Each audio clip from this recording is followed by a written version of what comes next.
Maithili express जिला दरभंगा के छौरा पटाले म्यूजिक बाय मिथिलेश भोजपुरिया डीजे सपना साउंड टीका काली मंदिर के ना सहैतौ तोहर रहल जवनिया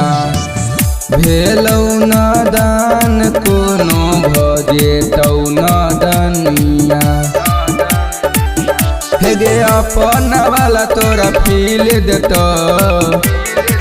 जिला दरभंगा के छौरा पटाले जवानी तोहर खिले जेतो जिला मधुबनी के छौरा पटाले जवानी तोहर खिले जेतो जिला दरभंगा के छौरा पटाले जवानी तोहर खिले जेतो हमारा जिला के छौरा होई छै होशियार गे तोहरा जवनिया के भागतौ बोखार गे हमारा जिला के छौरा होई छै होशियार गे तोहरा जवनिया के भागतौ बोखार गे कल कोशिश जल्दी से मिल जेतो जिला दरभंगा के छौरा पटाले जवानी तोहर खिले जेतो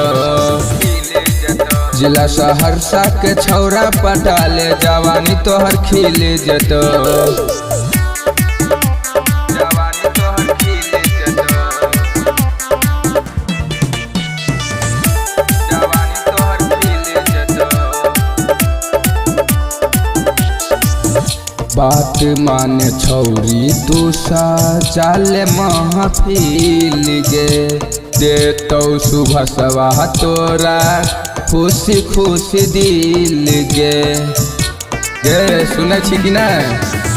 बात माने छौरी तू सा जाले महफिल गे देतौ सुजितवा तोरा